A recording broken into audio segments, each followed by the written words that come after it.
मामा? कुछ नहीं, तुम लोग पढ़ाई करो। हाँ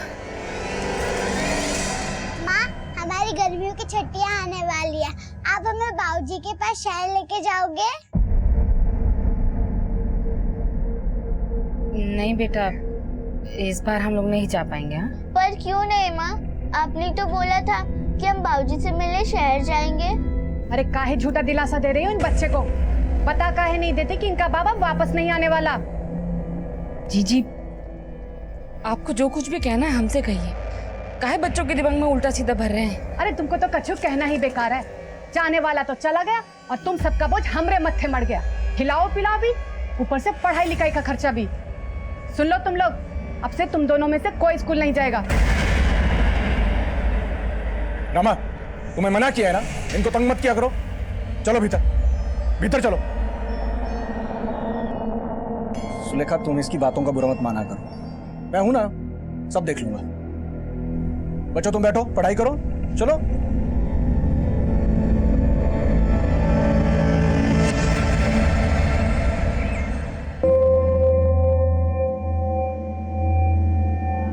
अब तुम्हारी बारी। अच्छा, तो इसलिए मुझे मार्केट भेज रहे थे ताकि इस नौकरानी के साथ रंगरलियां मना सको। कमरा साफ करने के लिए आई थी। सब समझती हूँ मैं, और तू चल निकल मेरे घर से, निकल।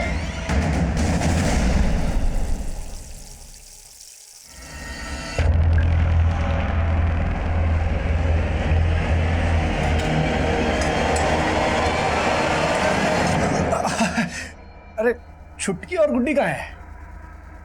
जो स्कूल गए। फिर क्या सोचा है जिंदगी के बारे में? मेरा मतलब अकेली रहती हो, पति के बिना अच्छा नहीं लगता होगा ना। अब देखो, तुम्हारी बिटिया का पालन पोषण कर रहे हैं, उसके बदले में कुछ तो चाहिए ना। बात सुनो, देखो सो के मनाओ, हमने तुम्हें इस घर से बाहर नहीं जाने दिया। हमारी बात मान लो, सब आगे अच्छा ही होगा। सुन रही हो? क्या चल रहा है सब? कुछ नहीं। देखो, तुमने ठीक कहा था, इस पर रहम नहीं करना चाहिए था। हमसे गंदा रिश्ता बनाना चाहती है। देखो, गलत बात तो आप कर रहे थे जीजी। हमको क्या समझ में नहीं आता कि क्यों हमसे मीठा मीठा बोलते हैं। देखिए जीजी, हमारा घर जमीन हमारा हिस्सा दे दीजिए, हम अपने बच्चों का पालन पोषण खुद कर लेंगे। हिस्सा? क्या बोली तुम? हिस्सा चाहिए तुमको? तुमरा शरीर का ना बोलते बोलते नोच करके ना तुम्हारा हिस्सा कर देंगे। एक तो हमारे पति पे डोरे डाल रही हो, ऊपर से हिस्सा मांगती हो। चल निकल। नहीं जीजी, हमारी बात तो हमारी बात तो सुन लीजिए। जीजी ठीक हो ना? जीजी ये कुलच्छनी डायन है, डायन। मेरी पत्नी पेट से थी और इसने उस पर हाथ रखा, मेरा बच्चा मर गया। इसने मेरे भाई की जिंदगी भी खराब की है। मैं कहता हूँ पूरे गांव पे शाप है, ये शाप है। हाँ सरपंच साहब, ये हमारे घर आई तो हमारा बच्चा बीमार पड़ गया। हाँ, इन्होंने मेरी गाय को छुआ, गाय ने दूध देना बंद कर दिया। हाँ सरपंच साहब, ये डायन है, डायन। आप लोग शांत हो जाइए, पंचायत अपना फैसला सुनाती है। आज से अवध सिंह की पत्नी सुलेखा खा इस गांव में हुक्का पानी बंद किया जाता है। ना ही इसे कोई राशन देगा और ना ही इसकी कोई मदद करेगा। अगर किसी ने इसकी मदद करने की कोशिश की तो उसका भी हुक्का पानी बंद। आने वाले 7 दिनों में अगर यहाँ पर कोई अशुभ घटना हुई तो इस डायन को निर्वस्त्र करके पूरे गांव में घुमाया जाएगा। हाँ, बिल्कुल सही फैसला है पंचायत का, बहुत सही फैसला है सरपंच साहब।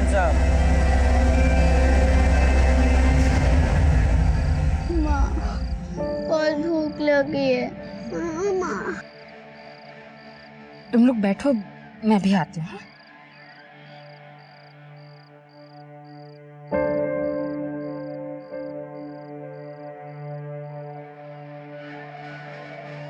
ये लो गुड़ का पानी, तुम दोनों थोड़ा थोड़ा पी लो। हाँ लो।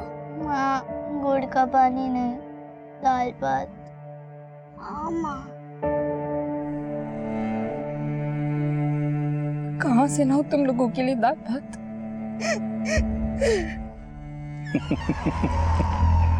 हमको आंख दिखाना कितनी बड़ी गलती थी, हाँ? पेट भर रहे थे हम तुम्हारा, और तुमने तो अपने पांव पे ही कुल्हाड़ी मार दी।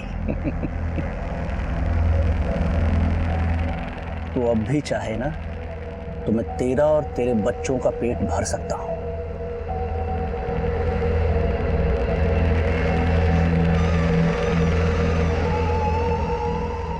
गुड्डी छुटकी, ये लो और अंदर जाओ। जाओ।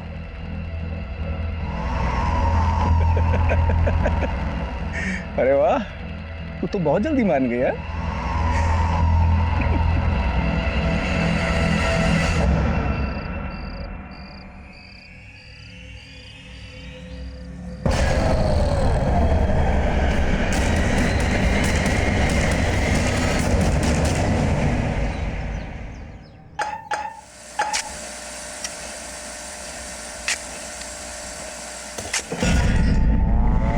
ठेकेदार साहब, क्या हुआ? ये देखिए हड्डी। एक काम करो, पूरा खोदो।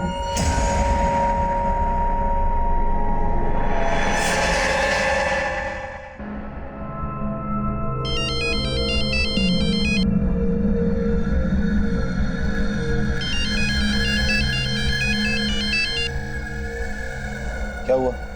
क्यों बार बार फोन कर रहे हैं? सर यहाँ बेडरूम के फर्श के नीचे खुदाई कर रहे थे तो 2 नर कंकाल निकले। क्या? अरे अक्ल की बैगन, तुझे कहा किसने था बेडरूम खोदने के लिए? अब सर टाइल्स लगवाना है और वायरिंग फिटिंग करनी है तो खुदाई तो करनी पड़ेगी ना। अभी किसी को कुछ पता नहीं चलना चाहिए। सर आप फोन नहीं उठा रहे थे तो मैंने पुलिस को कॉल कर दिया।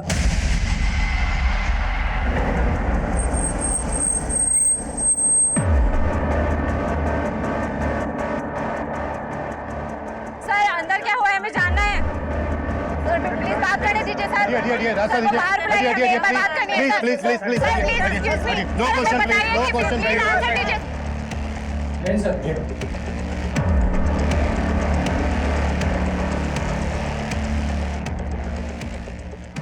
सर इस घर का मालिक मनोहर लाल है और इस घर में जो ठेकेदार काम कर रहा है उसी ने मनोहर लाल को इन्फॉर्म किया था। देखो कुछ मिलता है के अंदर। सर घड़ी।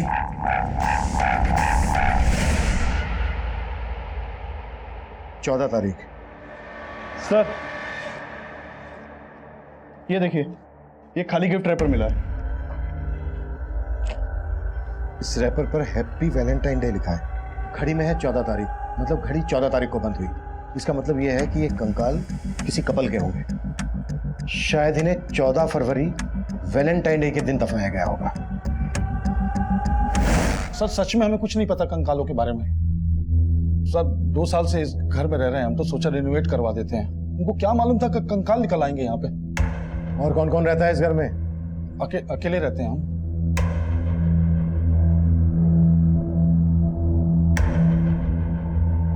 राठी, जिनके कंकाल है उन्हें कितने समय पहले दफनाया गया होगा? अभी ये बात बताना मुश्किल है सर, लेकिन पेल्विस को देख के लगता है कि एक स्केलेटन मेल है और एक फीमेल। सर किसी भी बॉडी को 1 साल दफनाने के बाद वो कंकाल में बदल जाती है। Thank you. राना, इस मनोहर लाल की कुंडली निकालो।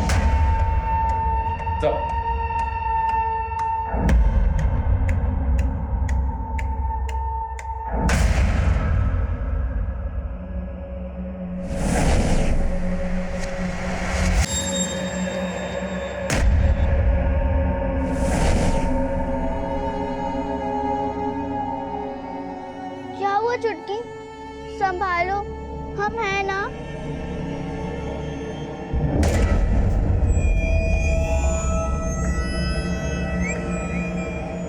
सर इस मकान की खुदाई में हमने 2 तरह के कंक्रीट मिले। एक जो इस मकान की कंस्ट्रक्शन के टाइम पे यूज हुआ और एक उसके बाद का।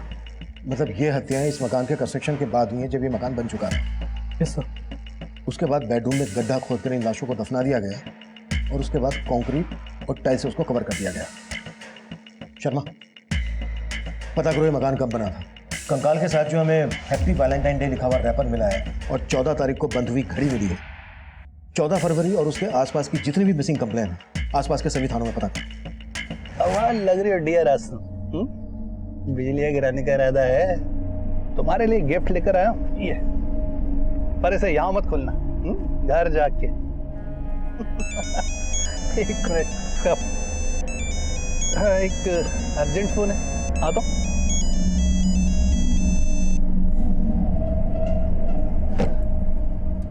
हाँ डियर, बोलो। पहले तुम बताओ कि तुम किस डियर के साथ हो। क्या बात कर रही हो तुम? अरे जरूरी मीटिंग में हूँ भाई। अच्छा और मैं तुम्हारे ऑफिस में तुम्हारे मैनेजर के सामने खड़ी हूँ। अब तुम मुझे बताओ कि तुम्हारी किस लड़की के साथ मीटिंग चल रही है? कैसी वो क्या? अगर 15 मिनट में तुम घर नहीं पहुंचे तो वहीं आकर तुम्हें और उस लड़की को जान से मार डालूंगी, समझे? अरे क्या? मनोहर की वाइफ रीमा गायब है? हाँ सर, 1.5 साल पहले तक तो रीमा का मनोहर जी के साथ ही रहती थी, पर अचानक फिर वो गायब हो गई। और जब भी हम मनोहर जी से इस बारे में पूछते थे तो वो टाल देते थे। क्या वजह हो सकती है? मनोहर का और उसकी बीवी का आपस में कोई झगड़ा? सर, दोनों में लड़ाई झगड़ा तो बहुत होता है। एक बार मैंने खुद उनको लड़ते हुए देखा था। सर, मैंने रीमा को बोला भी था कि वो जाके पुलिस में शिकायत कर दे, पर उसने मेरी सुनी नहीं। फिर उसके 1 हफ्ता बाद से वो दिखी ही नहीं, और उसके जाने के बाद ही उसके घर में एक औरत का आना जाना शुरू हो गया। कौन थी वो औरत? शायद उसके ऑफिस की होगी। गुड्डी, ये फल है ना, वो सुंदर अंकल को देके आना और उनसे 175 रुपए लेके आना। ठीक है काकी, चल।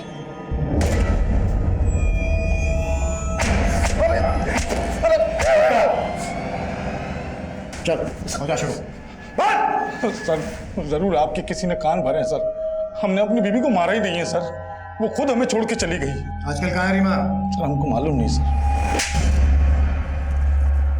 तेरी पूरी पोल पट्टी खुल गई है। धोखा दे रहा था ना अपनी बीवी को? सर, आप जिस औरत की बात कर रहे हैं वो हमारी कलीग थी सर, मीनाक्षी। हम और वो अच्छे दोस्त हैं सर। धोखा तो हमारी बीवी ने हमको दिया है सर। हमारे ऑफिस में एक हमारे जूनियर रोहन के साथ उसका चक्कर चल रहा था सर।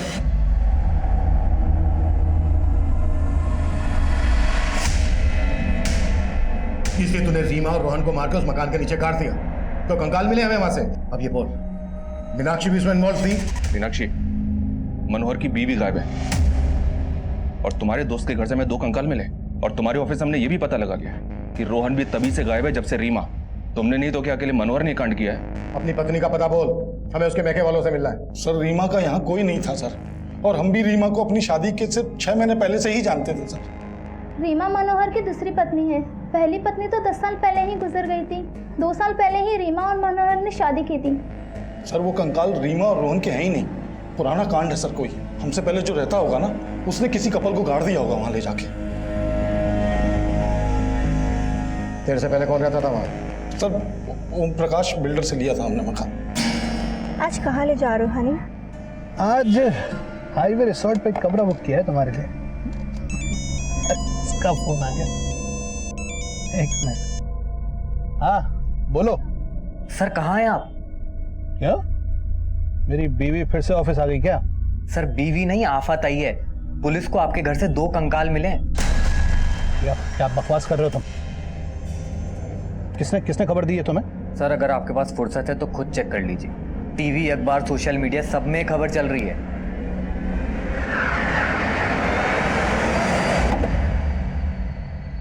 रुक, पैसे लेके आता हूँ।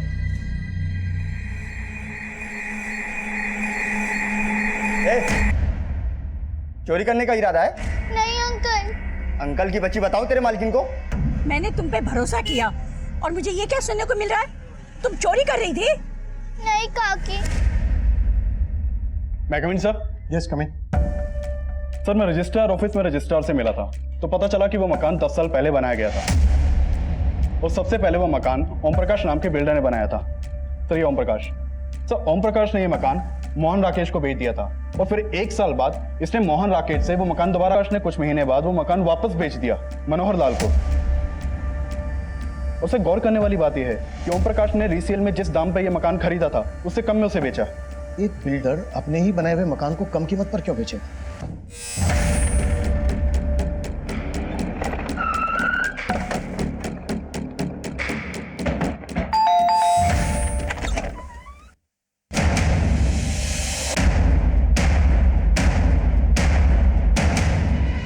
आपने अपना मकान कम कीमत में बेचा। ऐसा होता नहीं है कि कोई बिल्डर खुद की बनाई हुई प्रॉपर्टी नुकसान में बेचे। नहीं, वैसी बात नहीं है सर। क्या है, मेरे को फैमिली के लिए थोड़ा बड़ा घर चाहिए था, इसलिए मैंने वो घर निकाल दिया। बाकी और कोई बात नहीं है सर। कहीं ऐसा तो नहीं है कि कम कीमत में इसलिए बेचा क्योंकि 2 लाशें दफन थी जमीन के नीचे, उस कपल को मार के गाड़ दिया? कौन थे वो लोग जिनके कंकाल मिले हमें? सर, ये आप क्या कह रहे हैं? मुझे कुछ भी पता नहीं है सर। मैंने वो मकान बनवाया जरूर था, लेकिन मैं कभी रहने के लिए नहीं गया। मैंने वो मकान मोहन राकेश को बेचा था सर। वो हापुड़ में रहता है। बाद में उसको वो मकान दोबारा बेचना था तो मैंने खरीद लिया सर। ये लीजिए, बाकी मैं ट्रांसफर कर दूंगा। सर वो दोनों नरकंकाल किसके थे मुझे नहीं पता है सर। हो सकता है सर वो मोहन राकेश ने कोई कांड किया हो। वो हापुड़ में रहता है सर। वो हम पता कर लेंगे, लेकिन बिना हमसे पूछे शहर से बाहर नहीं जाऊंगे। नहीं, बिल्कुल नहीं चाहूंगा सर।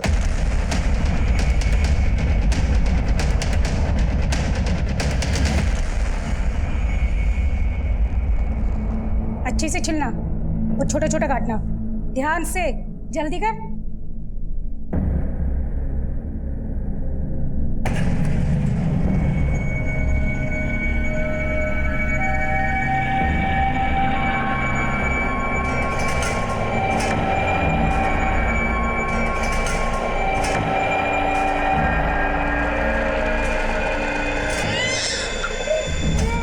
नन्हे, क्या हुआ? नन्हे,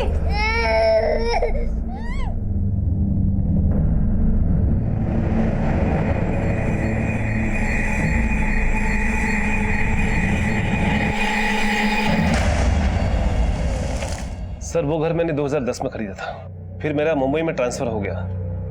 उसके बाद 2015 में मैं रिटायर हो गया। प्रॉपर्टी का कुछ फायदा नहीं था, इसलिए घर बेचने की सोचा मैंने। बिल्डर ओम प्रकाश को पता चला तो उसने वो घर खरीद लिया मुझसे।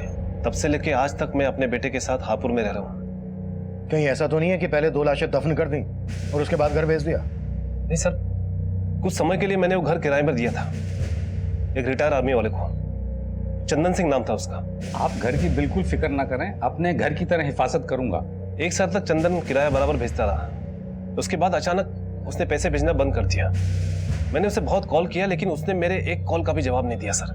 फिर मजबूर होकर 2-3 महीने के बाद मैं उसे मिलने गया तो घर में ताला लगा हुआ था और चंदन का भी कहीं अता पता नहीं था। चंदन सिंह का फोन नंबर और कहाँ का रहने वाला था ये? हाँ, लगभग 1 साल रहा मैं उस घर में और फिर मुझे छोड़ना पड़ा क्योंकि किराया बहुत ज़्यादा था। 12 महीने का किराया तो मैंने एडवांस में दिया था। आप चाहें तो मेरे बैंक अकाउंट के स्टेटमेंट से चेक कर सकते हैं। राकेश लेकिन झूठ बोल रहा है कि मैंने उसे बिना बताए मकान खाली किया। ठीक है। चंदन का कहना है कि मोहन राकेश झूठ बोल रहा है। चंदन और मोहन राकेश दोनों की हिस्ट्री निकालो और पता करो कि इनकी पहचान में या परिवार में कोई कपल मिसिंग है क्या। मैं चेक कर रहा हूँ सर, पर इंक्वायरी में एक बात और पता चली है सर। इस ओम प्रकाश की एक बेटी है जो कई सालों से दिखी नहीं है। लोगों का कहना है कि ओम प्रकाश और उसकी बीवी तो ये बोलते हैं कि ये यूएस में सेटल्ड है। ये उसकी बेटी है सर। ठीक है, रीमा और रोहन के साथ साथ ओम प्रकाश की इस बेटी के बारे में पता करो कि वाकई में यूएस में है क्या फिर इसमें कोई ऑनर किलिंग का एंगल है। Okay sir.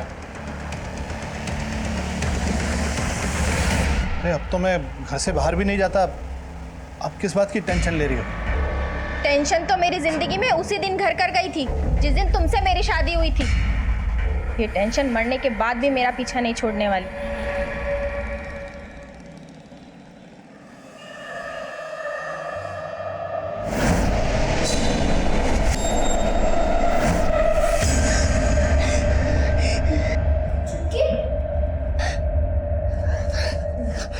क्या हुआ चुटकी? फिर से वही सपना देखा? चुटकी चुप हो जा। चुटकी कुछ नहीं हुआ। क्या हो रहा है ये? कुछ नहीं, वो बच्चे ने भयानक सपना देखा।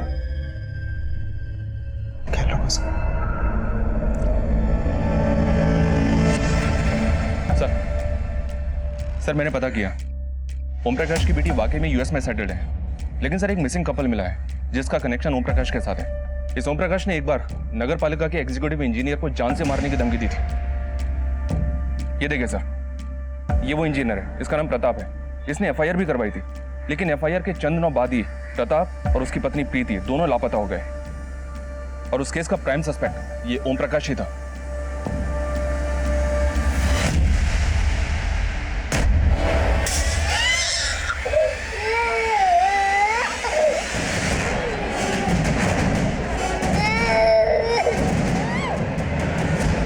गर्म जैसे चला। चल बोल, वो एग्जीक्यूटिव इंजीनियर प्रताप और उसकी पत्नी कहाँ है? बेवजह शक कर रहे हैं सर मुझ पर। सेशन कोर्ट ने भी मुझे बरी कर दिया साहब। मेरे खिलाफ कोई सबूत नहीं मिला साहब। सबूत तो अब मिला है। दो कंकाल मिले तेरे बनाए हुए मकान में, और वो केस भी अब फिर से खुलेगा। सर बात सिर्फ इतनी सी है कि मैंने उस इंजीनियर को थोड़ा सा धमकाया था सर। सर वो एक नंबर का भ्रष्ट आदमी था। डिपार्टमेंटल इंक्वायरी चल रही थी सर, आप पता कर सकते हैं उसके खिलाफ। उसको लगा कि वो अरेस्ट हो जाएगा, इसलिए वो गायब हो गया। साहब गाजियाबाद थाने में जाके पता भी कर सकते हैं, पर उसके गायब होने में मेरा कोई हाथ नहीं है सर।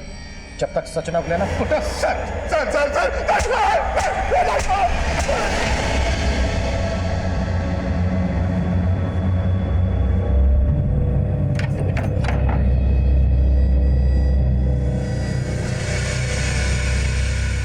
नन्हे बेटा, क्या हुआ बेटा? हाँ नन्हे, क्या हुआ बेटा? लक्ष्मी, लक्ष्मी, लक्ष्मी, लक्ष्मी, क्या है ये सब? तुम्हारे करतूतों की वजह से उन लड़कियों ने मुझसे और नन्हे से बदला लिया। तुमने उनके साथ ऐसा किया? छी!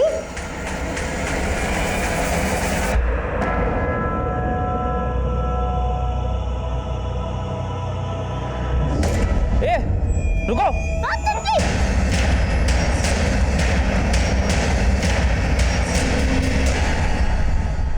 सर, इंजीनियर प्रताप और उसकी पत्नी प्रीति 3 साल पहले फरवरी से गायब हैं, और मनोहर की दूसरी बीवी रीमा और रोहन का भी अभी तक कुछ पता नहीं चल रहा है। इसके अलावा किसी और कपल के बारे में पता चला जो उस घर में रहने वाले चंदर और मोहन राकेश से कनेक्टेड हो? उनके बैकग्राउंड में ऐसा कोई कपल नजर तो नहीं आ रहा है जो मिसिंग हो। माना रीमा, रोहन, प्रीति, प्रताप नहीं मिल रहे हैं, लेकिन जब तक फोरेंसिक रिपोर्ट नहीं आ जाती तब तक हमें हर पॉसिबिलिटीज पर काम करना है। ये केस बिल्कुल भी आसान नहीं था, और तब हमारी मुसीबतें और भी बढ़ने वाली थी। जो कपल गायब थे, इसके लिए उन कंकालों की फोरेंसिक रिपोर्ट इसमें हमारी कोई खास मदद नहीं करने वाली थी। मनोहर लाल और ओम प्रकाश को कोर्ट ने जमानत दे दी थी। रीमा, रोहन और प्रीति प्रताप के अलावा एक और कपल हमारी फहरिस्त में जुड़ने वाला था। सर ये विजय, ये इस एरिया में 7 साल से रह रहा है। बोलो विजय। साहब यहाँ पास में फैक्ट्री है, वहाँ काम करता था वो मुझे दिखा था एक बार यहाँ। अरे जितेंद्र, तू यहाँ? विजय, अरे इधर कुछ काम था, चल मिलते हैं। चल ठीक है, बाय। साहब तब उसको मैंने चंदन अंकल घर आते हुए देखा था, उस मेड ने दरवाजा खोला था। थैंक्स विजय। क्या तुम वो फैक्ट्री में बता सकते हो जहाँ जितेंद्र काम करता था? जी यही पास में है। जी हाँ, मैं जब वहाँ रहता था तो एक मेड कुछ दिन के लिए मेरे यहाँ काम करने आया करती थी, लेकिन मैं किसी जितेंद्र को नहीं जानता। मुझे तो ये भी नहीं पता कि कोई जितेंद्र नाम का आदमी उस मेड से मिलने आया करता था। अब कहाँ है वो मेड? मुझे इस बारे में नहीं पता सर। उसने सिर्फ 6-7 दिन मेरे यहाँ काम किया था, मुझे तो अब उसका नाम तक याद नहीं है। कोई 6-7 दिन के लिए मेड तो रखता नहीं। कहीं ऐसा तो नहीं है कि वो आपकी मेड नहीं कोई और थी जिसका जितेंद्र के साथ अफेयर था? जितेंद्र भी 2 साल से गायब है, कहीं वो दोनों कंकाल इन्हीं दोनों के तो नहीं? अरे सर कैसी बात कर रहे हैं आप? उस दौरान मुझे एक मेड की ज़रूरत थी, इसलिए मैंने आसपास के लोगों को बोला था, और वो खुद काम मांगने आई थी मेरे पास। आपको काम वाले बाई की जरूरत थी? हाँ हाँ जी, मैं घर के सारे काम करती हूँ, आप मुझे रख लीजिए। सर उसने सिर्फ 6-7 दिन काम किया था, उसके बाद अचानक आना बंद कर दिया। मुझे लगा शायद उसको काम जमा नहीं होगा। शिवजी सर, मैं उस फैक्ट्री के मैनेजर से मिला। उसने बताया कि 2 साल पहले जितेंद्र ने अचानक से फैक्ट्री आना बंद कर दिया था। वो वहाँ डेली वेजेस पर काम करता था, इसलिए सबको लगा कि शायद उसने कहीं और काम पकड़ लिया होगा। सर जितेंद्र के कोवर्कर ने बताया कि उसका मंजरी नाम की एक लड़की के साथ अफेयर था जो उससे मिलने के लिए फैक्ट्री में आती थी। सर ये मंजरी वही मेड हो सकती है जिसको विजय ने चंदन के घर देखा था। फैक्ट्री से जितेंद्र का नंबर मिला? मिला तो है, लेकिन बंद है। उस नंबर के कॉल रिकॉर्ड चेक लो और पता करो कि वो नंबर कौन से एड्रेस पर रजिस्टर्ड है। Right sir.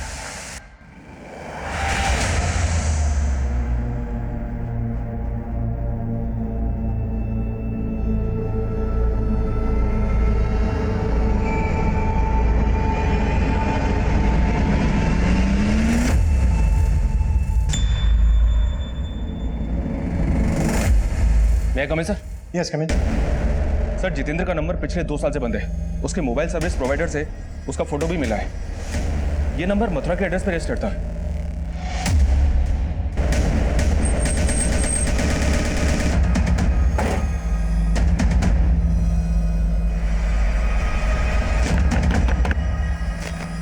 जितेंद्र जी,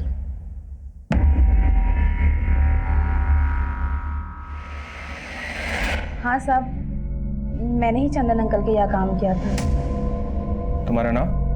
जी मंजरी। तुम मेरठ में कहाँ रहती थी? जी वो संगम नगर है ना, बस वहीं पे। जितेंद्र, तुम्हारा मोबाइल पिछले 2 साल से बंद है, यूं अचानक से मेरठ से मथुरा? सर मैं मंजरी से शादी करना चाहता था, लेकिन वहाँ रहने तक का ठिकाना नहीं था, तो इसलिए हमने सोचा गांव आकर खेतीबाड़ी करेंगे, इसीलिए वो फ़ोन बंद कर दिया साहब। लेकिन आप ये क्यों पूछ रहे साहब? दरअसल मंजरी जिस घर में काम करती थी उस घर में हमें 2 कंकाल मिले। हम ये पता लगाने की कोशिश कर रहे हैं कि वहां किस कपल का मर्डर हुआ था। अच्छा मंजरी, जब तुम उस घर में काम कर रही थी कभी तुमने कुछ ऐसा देखा जो तुम्हें अजीब लगा? कभी ऐसा महसूस किया तुमने? जी ऐसा तो कभी कुछ नहीं, मैंने वहाँ कुछ वक्त के लिए काम किया था। सर वो कंकाल या रीमा रोहन के या प्रीति प्रताप के, क्योंकि उन दोनों कपल्स के बारे में कोई लीड नहीं मिल रही है। पॉसिबिलिटी तो फिलहाल यही दिख रही है। ठीक है, जैसे कुछ और पता चलता है अपडेट में बोलो। सर उन दोनों कंकालों की फॉरेंसिक रिपोर्ट आ गई है। सर जैसा कि हमें पता चला कि उन दोनों कंकालों में से एक मेल है और एक फीमेल। सर फॉरेंसिक रिपोर्ट से ये पता चला है कि मौत के समय जो मेल कंकाल है उसकी उम्र 45 से 50 होगी और जो फीमेल कंकाल है उसकी 20 से 25। इसका मतलब दोनों की उम्र में काफी फर्क था। जी सर। और सर ये जो मेल कंकाल है उसके स्कल पे कुछ क्रैक्स हैं। ये दोनों लाशें लगभग 2 साल पुरानी हैं। इसका मतलब वो कंकाल इंजीनियर पति पत्नी के तो नहीं हो सकते। मनोहर की पत्नी उम्र में मनोहर से काफी छोटी थी और मनोहर का कलीग रोहन अब से 2 साल पहले लगभग 45 साल का था। इसका मतलब वो कपल रोहन और रीमा हो सकते हैं।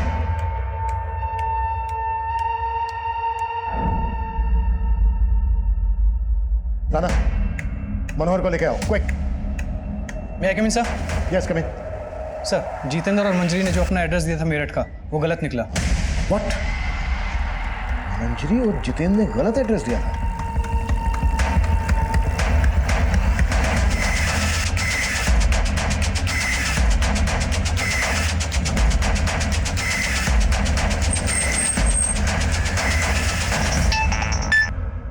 हेलो सर मनोहर गायब है, ना ऑफिस में है ना घर में है, और अपना फोन भी बंद कर रखा उसने। व्हाट? मंजरी और जितेंद्र भी गायब है? हाँ सर, पड़ोसी ने सुबह उन्हें बैगेज के साथ जाते हुए देखा है। उन दोनों के करंट फोन नंबर्स भी बंद हैं। इनकी एक डिटेल चाहिए मुझे। पता करो कि मनोहर के साथ इनका क्या कनेक्शन है। Okay sir. माना मंजरी और जितेंद्र की इंटेंशन हम पहले नहीं समझ पाए, लेकिन ये मनोहर हमारी नाक के नीचे से कैसे गायब हो गया? कैसे भी करके मनोहर मुझे अंदर चाहिए, कहीं से भी खोद के निकालो उसे, लेकिन जल्दी। सर मंजरी और जितेंद्र को पहले हम विक्टिम मान रहे थे, लेकिन ये तो खिलाड़ी निकले। मंजरी चंदन के यहां पर मेट थी। हो सकता है मंजरी ने जितेंद्र के साथ मिलकर चंदन के एब्सेंस में ये कांड किया हो। आई फील मनोहर का इन दोनों के साथ कनेक्शन होगा। इन सब के पिछले 2 साल पुराने कॉल रिकॉर्ड्स निकलवाओ जल्दी। सर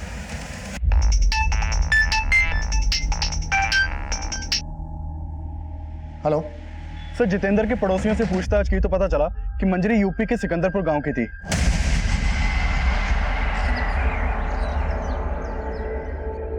मंजरी को यहाँ गांव में पहले गुड्डी बुलाते थे। उसकी एक छोटी बहन चुटकी भी थी, उसका नाम पलक था। 10 साल पहले मैंने उनको आखिरी बार देखा था। अगर मैंने उन्हें नहीं बचाया होता तो उन बेचारियों का भी वही हश्र होता जो उनकी माँ का हुआ। अरे वाह, तू तो बहुत जल्दी मान गया। वो हमारा सिर्फ दाना पानी बंद करवा सकता है, अपनी वासना की भूख नहीं मिटा सकता, समझो? जिंदा नहीं छोड़ोगी।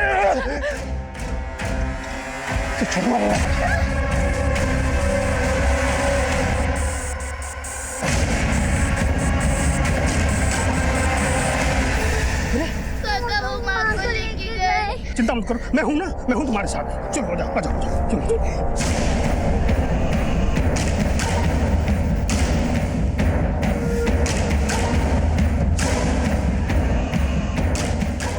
मैंने उन्हें उस वक्त तो भगा दिया था।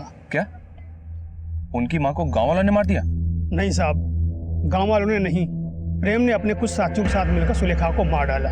गांव वालों के लिए सुलेखा पहले से ही डाइन साबित हो चुकी थी। उसकी मौत पर आंसू बहाने वाला कोई नहीं था। तरह तरह की भ्रांतियां भर दी गांव वालों के मन में। उसका फल मिला उसे, तिल तिल के मरा। 2 साल तक खाट से नहीं उठा मरने से पहले। लेकिन मंजरी किसी जितेंद्र नाम के लड़के के साथ शादी करके रह रही थी मथुरा में। वो तो मुझे नहीं मालूम साहब। और उनके पिता? अवध सिंह, वो मेरठ में रहते हैं। वहाँ उन्होंने किसी और औरत के साथ शादी करके घर बसा लिया। मेरठ में जहाँ रहते हैं उनका पता दीजिए।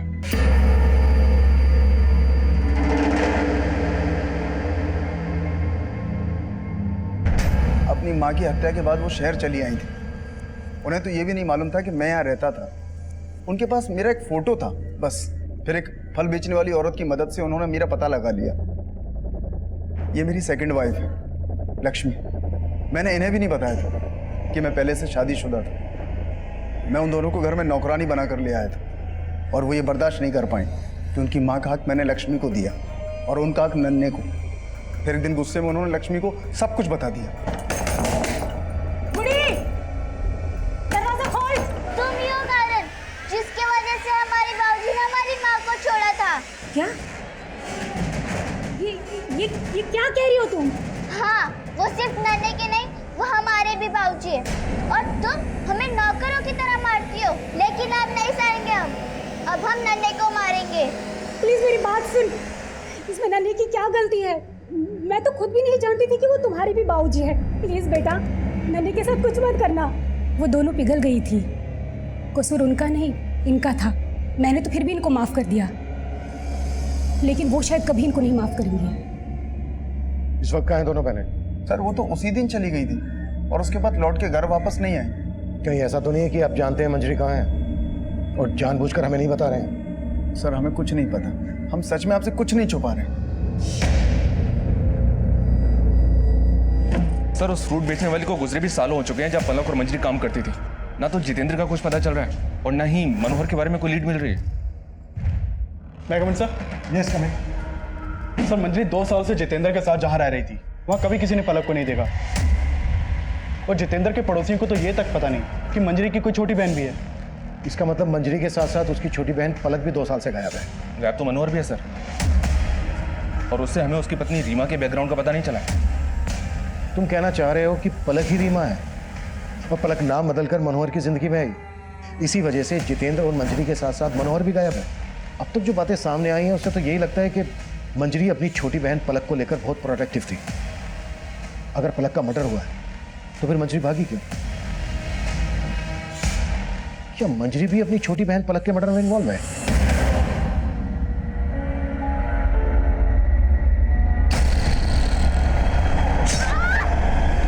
सर हमने मनोहर, चंदन, जितेंद्र और मंजरी के 2 साल पुराने कॉल रिकॉर्ड्स निकाले। मनोहर का जितेंद्र और मंजरी के साथ तो कोई कनेक्शन नहीं मिला है, लेकिन चंदन, जितेंद्र और मंजरी के कॉल रिकॉर्ड्स में एक कॉमन नंबर मिला है। वो नंबर किसी सोनलाल का है। ये सोनलाल है सर, और इसका फोन भी 2 साल से बंद है। सर मंजरी के ऊपर कोसी हाईवे के पास रुद्रनगर में जानलेवा हमला हुआ है और कोसी पुलिस ने मंजरी की फोटो सारे थानों में सर्कुलेट कर दी है। सर जिस वक्त मंजरी के ऊपर हमला हुआ उसका बच्चा भी उसके साथ था। सर एक आई विटनेस ने जितेंद्र को मंजरी के ऊपर हमला करते हुए देखा था। सर मंजरी जिंदा है और उसका इलाज चल रहा है और कोसी पुलिस जितेंद्र को कोसी में सब जगह ढूंढ रही है। देख, अब अगर कुछ भी छुपाया ना तो हमारे हाथ चलेंगे। ये सोहनलाल कौन है? और ये रीमा मंजरी की छोटी बहन पलक है ना? नहीं सर, ये पलक नहीं है। सर कोसी पुलिस ने जितेंद्र को अरेस्ट कर लिया है।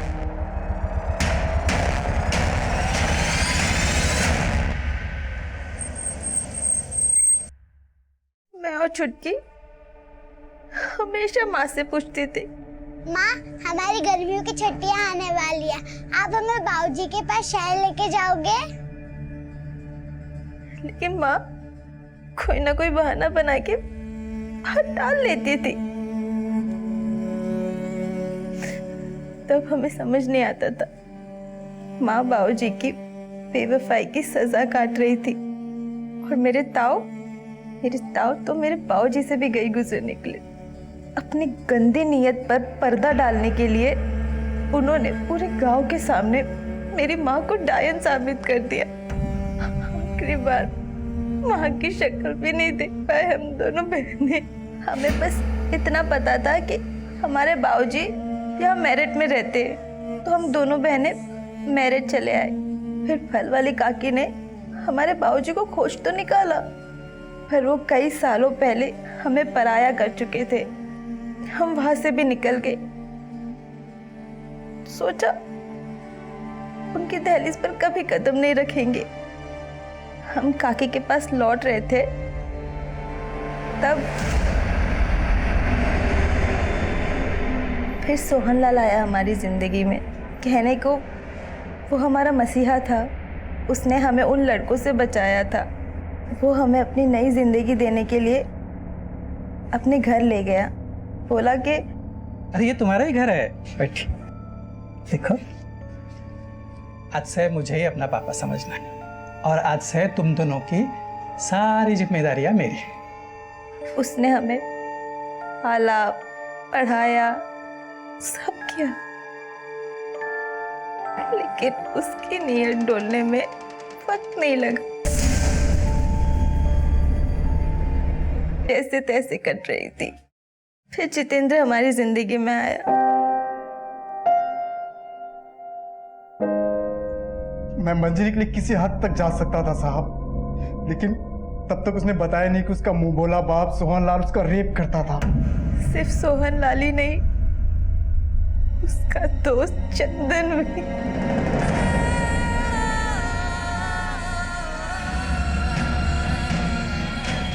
उस दिन वैलेंटाइन डे पे मंजरी चंदन के घर पे थी। मैं वहां उसको विश करने गया था साहब। Happy Valentine day. Thank you.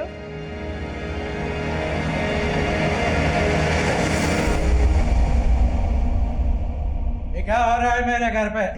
हाँ? एक और तू सारे तेरे इतनी मजाल, तू मेरे घर पे।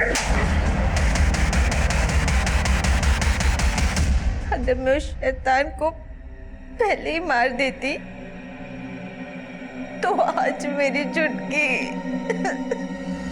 साहब मैं बहुत घबरा गया था। मेरे चटके। जितेंद्र ने मंजरी के लिए और मैंने अपने लिए लाश वहीं गाड़ने का फैसला किया।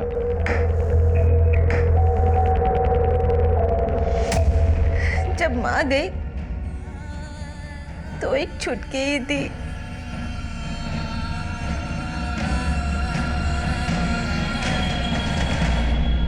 जिससे लिपट कर रो सकती थी, लेकिन अब वो चली गई है तो कोई नहीं है। जितेंद्र भी नहीं। मंजरी से शादी तो कर ली, लेकिन सहन नहीं कर पाया कि मेरा और मंजरी के बीच सोहनलाल मरा ही नहीं था। वो मेरा बच्चा नहीं था, वो सोहनलाल का बच्चा था साहब। और जब आप हमसे मिलकर गए तो मंजरी काफी डर गई थी। पुलिस हम तक पहुंच गई है जितेंद्र। अब हम और नहीं भाग सकते हैं। मैं पुलिस को जाके सब सच बता देती हूँ।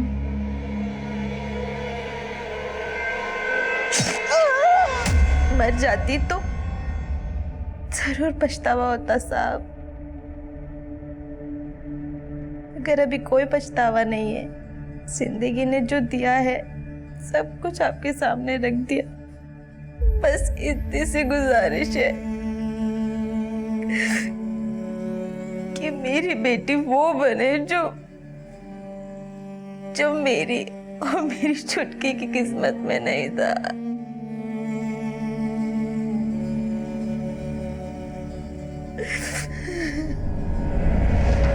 सोहनलाल एक लंबे अरसे से मंजरी के साथ रेप कर रहा था। जिस दिन से इस अन्याय की शुरुआत हुई, तभी यह अपराध अपनी दस्तक दे चुका था। अगर मंजरी पहले ही हिम्मत करके मदद मांगने हमारे पास आई होती तो शायद उसे न पलक के लिए अफसोस होता, न अपनी बेटी के भविष्य के लिए। चंदन और सोहनलाल जैसे लोगों के लिए मौत की सजा भी कम है, लेकिन इस केस की विडंबना यह है कि सोहनलाल की मौत के लिए मंजरी को सजा भुगतनी पड़ेगी। वो दो कंकाल उस घर से मिलने के बाद हमारे सामने और भी दो केसेस के गड़े मुर्दे खुले, रीमा रोहन और प्रीति प्रताप। इनका गायब होना आज भी रहस्य बना हुआ है। मनोहर लाल और ओम प्रकाश अब भी इन केसेस में हमारे सस्पेक्ट हैं। अब मैं सीनियर इंस्पेक्टर अभिमन्यु जिंदल आप लोगों से विदा लेता हूं। आपसे फिर मुलाकात होगी एक नए केस के साथ। स्वस्थ रहिए, सतर्क रहिए और देखते रहिए क्राइम पेट्रोल 10 तक। मकसद बताना नहीं, बचाना।